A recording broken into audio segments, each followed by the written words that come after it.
Live from downtown Detroit, home of WDIV and Click on Detroit, Local 4 News at 11 starts now.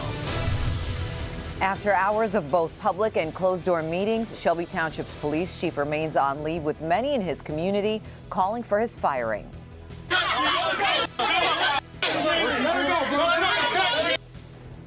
Things get heated outside Harperwood City Hall, just days after a woman died while in police custody.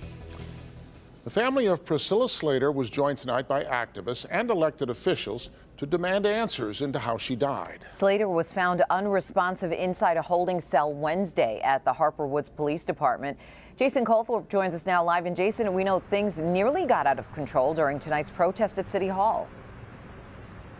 Yeah, it was scary there for a few moments, Sandra. And Priscilla Slater obviously was arrested Tuesday, as you mentioned, after the man she was with, police say, fired 19 shots.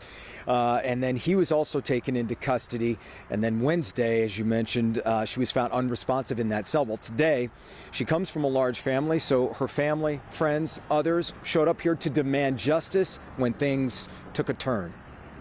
You have your chance. The 6 p.m. protest was about getting answers in the death of 38-year-old Priscilla Slater, who died in police custody Wednesday.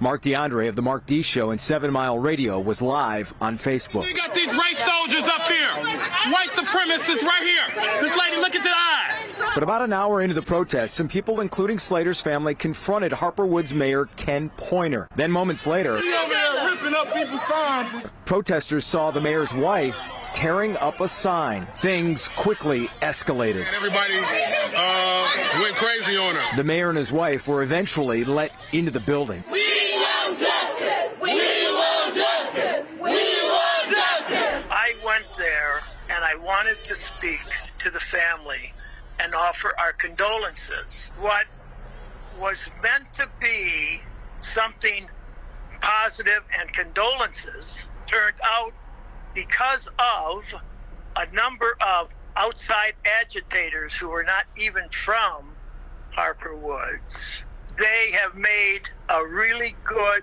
peacefully integrated community look extremely bad. The mayor actually also told me that every time he tried to talk, he'd get about 4 or 5 words out, and then he would just start getting shouted at, and that's how things devolved. We want to give you a look at the man who was with Slater that day, who was also arrested. Charges were just announced today in his case. 20 felony charges he's looking at. His name is Lewis Nichols. He's 27. He was the man with Slater. He's also, of those charges, they include assault with intent to murder. And, of course, we're still waiting on toxicology, the autopsy on Priscilla Slater, the investigation into her death now being handled by the state police.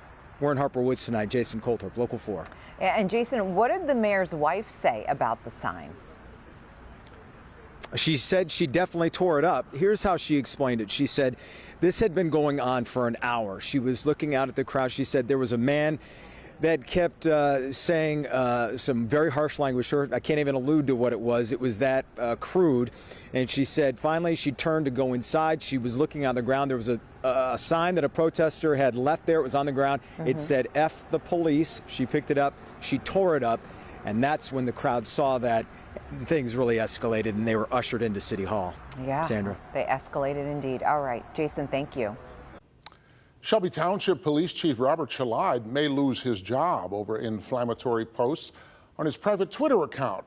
He commented on civil unrest around the country.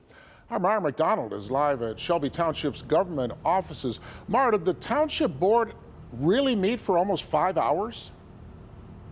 Steve, they sure did. It was a marathon. They had multiple meetings. They had a public meeting, then they had a closed-door session so Chalide could present his arguments to them.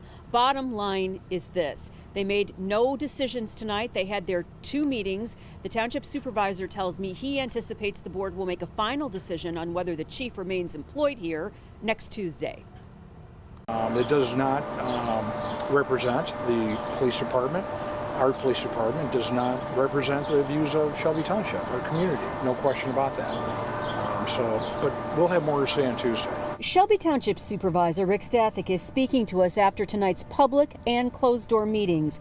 The first portion of the meeting had to be done via Zoom because Township Hall is still closed due to COVID. At one point, there were more than 100 people listening in and commenting on that meeting. I believe he should be removed. I think that this is a question that it goes way beyond Shelby Township. The split was about 60% of people who don't live in Shelby to 40% that do. And most called on the board to fire Chief Bob Shellide after he posted inflammatory tweets on his private Twitter account, like this one. I would hit them with tear gas and water cannons, rubber bullets. They have no right to be on the freeway. Or criticizing law enforcement officers for kneeling.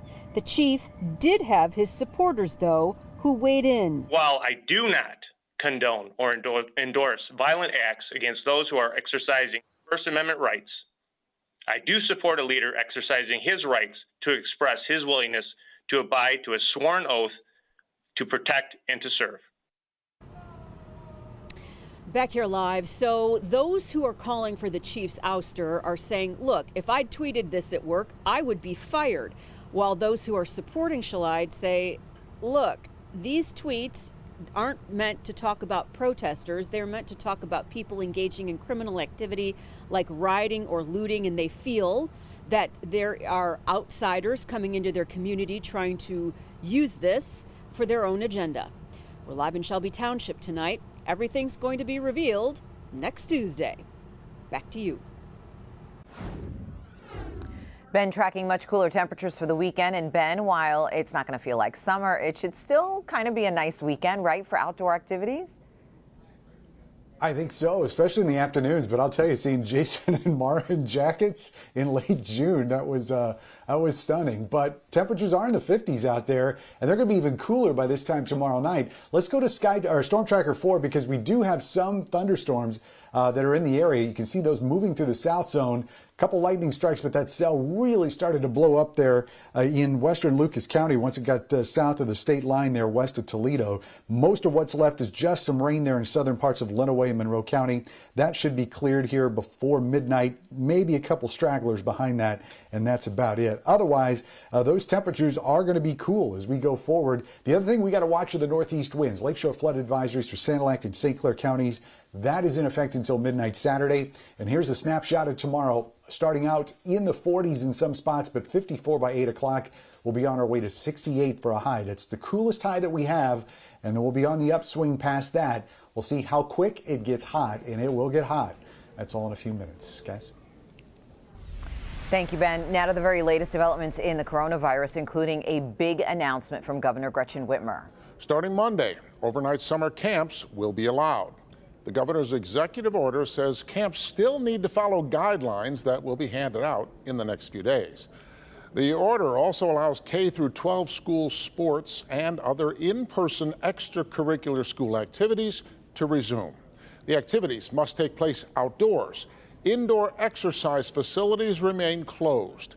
Today, the state reported another 8 people have died from the virus, with another 125 new confirmed cases. And in the debate about wearing masks, a new University of Chicago poll finds 90% of those who responded say they are wearing a mask. 72% of people saying they are avoiding dining in restaurants. Today, local leaders of the National Action Network met with the city's police commissioner in response to the arrest of an Amazon delivery driver. The 23-year-old driver was arrested earlier this week. Witnesses recorded part of the confrontation that started when the officer approached the driver because his truck was parked in the wrong direction. Both sides came out of today's meeting saying the talks were very productive. It was very clear to us that he was sympathetic. It's very clear to us that he is making moves. And I understand their concerns, and they voiced their concerns, and it was a very, I think, rewarding meeting for them and for myself as the police commissioner in the third largest city. Yesterday, the Macomb County Prosecutor's Office declined to charge the Amazon driver. The Sheriff's Department has launched an independent investigation to determine if that officer used excessive force. A crowd of about 1,000 gathered in Romeo in support of Black Lives Matter. Today's march comes just days after the Romeo Rock, a beloved landmark, was spray painted with racist graffiti. The rock had been painted with the Black Lives Matter slogan before it was vandalized. One protester said the racist incident will not divide this community. There's been a lot of racial tension in Romeo that people don't know about, that haven't grew up here or been here. But to see this from when I came up in Romeo to now, it means a lot. We have to rise up. Every time this happens, we say we're going to make a difference. This time we have to make a difference. As for the Romeo Rock, it currently sits on private property, but there is a plan to move it to a spot outside the city library. Still ahead here at 11, violence breaks out in a fast food drive-thru. Yeah, what led to a customer throwing a bottle, shattering the front door of the restaurant? But up first, the CDC releasing new guidelines on ways Americans can minimize their risk of getting the virus. That's next.